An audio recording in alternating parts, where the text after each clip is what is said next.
Hello दोस्तों, मैं स्मिता। स्वागत है मेरे हिंदी स्टोरी चैनल में। आज का स्टोरी है हवेली का भूत। तो कहानी को शुरू करने से पहले आप मेरे चैनल को like, comment, share and subscribe करना बिल्कुल भी ना भूलें। चलो स्टार्ट करते हैं आज की कहानी। रूहानी ताकतें हमारे आसपास हमेशा मंडराती रहती है। उनकी एक अलग ही दुनिया होती है जो वास्तविकता में तो दिखाई नहीं देती, लेकिन कुछ घटनाओं से महसूस जरूर होने लगती है। ऐसे ही एक हवेली के भूत की है।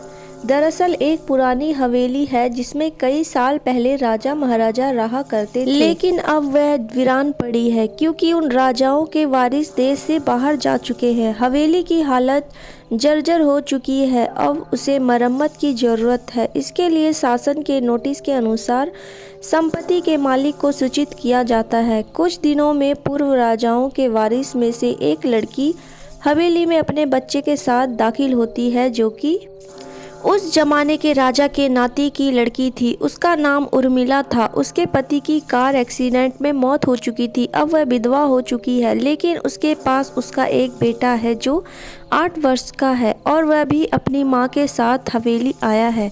हवेली बहुत विशाल थी, इसलिए उसकी साफ सफाई के लिए कई मजदूर बुलाए गए, जिन्होंने चप्पे चप्पे की सफाई करने का ठेका दिया गया। किसी को नहीं पता कि हवेली के कोने कोने में कितने खूनी रहस्य छुपे हैं।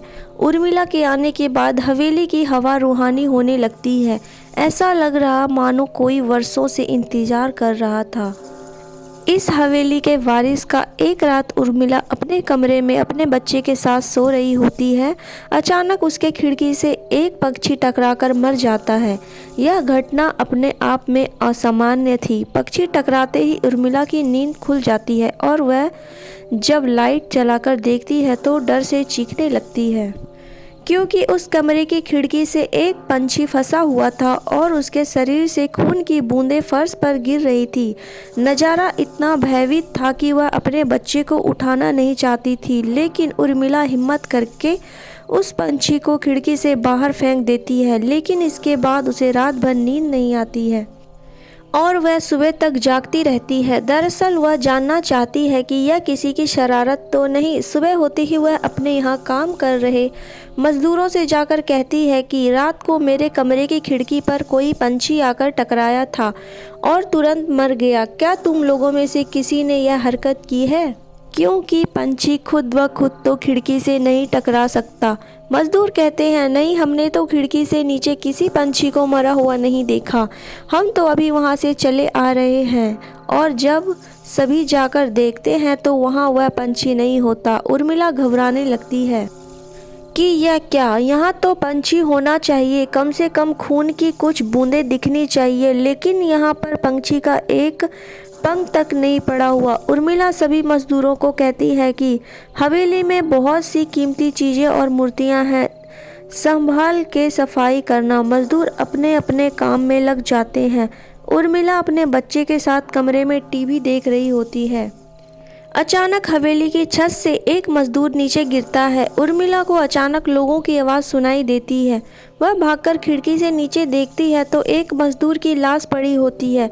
उर्मिला कमरे से नीचे आती है और इसके गिरने का कारण पूछती है। लोगों के जवाब अलग अलग होते हैं। कोई कह रहा होता है कि इसने खुद आत्महत्या की है और कोई कह रहा था कि यह गलती से गिर गया है। सभी के दावे अलग अलग थे, लेकिन उर्मिला को कुछ अनकही बातें सुनाई दे रही थी। उर्मिला के कान में अचानक एक आहट के साथ आवाज़ आती है, अपने बच्चे को बचा सकती है तो बचा ले। उर्मिला यह वाक्य सुनते ही अपने कमरे की तरफ भागने लगती है, क्योंकि कमरे में उसका बच्चा अकेला टीवी देख रहा होता है। जैसे ही उर्मिला कमरे में पहुंचती है तो उसका बेटा खिड़की से कूदने वाला ही होता है कि उर्मिला उसका पैर पकड़ लेती है और वह खिड़की से लटक जाता है। उर्मिला पूरी ताकत से उसे ऊपर की ओर खींचती है, लेकिन बच्चा फिर भी कूदने की जिद कर रहा होता है। उर्मिला किसी कदर अपने बच्चे को काबू में करती है और कमरे के बाहर आ जाती है और वह मजदूरों से पूछती है, बताओ क्या है इस हवेली में, क्योंकि ये बच्चा तो ऐसा नहीं कर सकता है और अभी यह सब जो हो रहा है कुछ अलग ही चल रहा है। तभी एक बूढ़ा मजदूर उर्मिला से कहता है, बेटी ज़्यादा जानना हो तो अपने पूर्वजों की कहानी पढ़ो, तभी तुम्हें इस हवेली का इतिहास पता चलेगा। इस हवेली की कहानी की किताब इसी गांव के सरपंच के घर में रखी होती है, जो कि बहुत साल पहले मर चुके थे, लेकिन अब भी उनके बेटे के पास वह किताब मौजूद थी।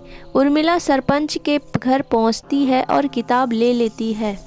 किताब पढ़ते ही उसे पता चलता है कि इस हवेली में एक नौकर एक नौकरानी भी थे, जिनके बीच में बहुत प्यार था और वह कई सालों से हवेली की सेवा कर रहे थे। लेकिन एक बार रानी के शाही गहने चोरी हो गए और उसके शंका में राजा ने नौकरानी को चोरी की सजा दी और उसे जिंदा दफना दिया गया।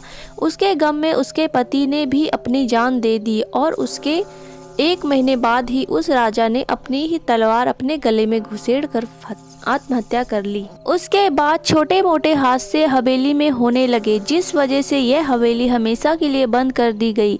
कई सालों के बाद वहां कोई आया है, जिससे वहां रहने वाले आत्माओं को मौका मिल गया है फिर से बदला लेने का। उर्मिला हवेली का रहस्य जानकर यहां से जाना चाहती है, क्योंकि उसे अपने बच्चे की चिंता है। इसलिए वह रात में ही कार लेकर एयरपोर्ट के लिए निकल जाती है। अचानक रास्ते में उसकी कार का एक्सीडेंट हो जाता है और कार पलटकर उल्टा हो जाता है, लेकिन दोनों को कोई नुकसान नहीं होता। उर्मिला अपने बच्चों को बाहर निकाल लेती है और सुनसान सड़क पर भागने लगती है। रास्ते में उसे एक कार आते दिखाई देती है और कार रोकने के लिए उर्मिला सड़क के बीच में खड़ी हो जाती है और अपनी मदद के लिए चिल्लाने लगती है। तभी अचानक कार वाला आकर कार का ब्रेक लगा देता है। उर्मिला पास जाकर देखती है तो उसकी हिम्मत बढ़ जाती है, क्योंकि वह एक पुलिस ऑफिसर होता है। उर्मिला हड़बड़ाहट में उसे अपनी बात बताती कहती है और रोने लगती है। पुलिस ऑफिसर उन्हें अपनी गाड़ी में बैठने को कहते हैं और रोड पे जाने लगते हैं। रास्ते में एक बूढ़ा सड़क पर जा रहा होता है और उनकी कार के सामने आते ही रोड पर गिर जाता है। पुलिस ऑफिसर गाड़ी से उतरकर उस व्यक्ति को देखते हैं। बूढ़ा व्यक्ति बेहोश हो चुका था।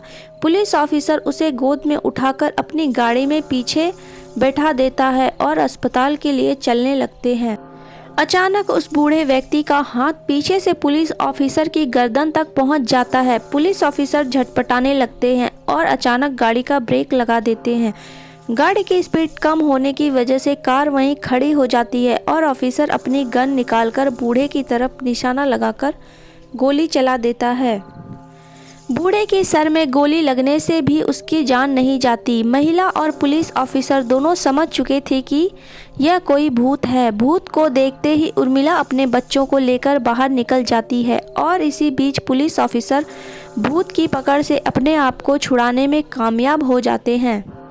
पुलिस ऑफिसर के बाहर निकलते ही तीनों बाहर रोड से भागने लगते हैं और कुछ देर भागते हुए उन्हें सड़क के किनारे जगमगाती लाइट दिख रही होती है। पुलिस ऑफिसर उर्मिला से कहते हैं कि मैडम, यह एयरपोर्ट है, जल्दी चलिए। उर्मिला अपने बच्चों को लेकर एयरपोर्ट के अंदर पहुंच जाती है, क्योंकि पुलिस ऑफिसर की बहादुरी की वजह से उसके बच्चे की जान बच गई थी। लेकिन हवेली में भूतिया ताकतों का अधिपति अभी तक बना है और इसी के साथ खूंखार भूतिया कहानी खत्म हो जाती है। तो दोस्तों, आज की मेरी भूतिया स्टोरी आपको कैसी लगी? ऐसी स्टोरी जानने के लिए हमारे चैनल को सब्सक्राइब करें। धन्यवाद। मिलते हैं नेक्स्ट वीडियो में नेक्स्ट कहानी के साथ। Bye bye.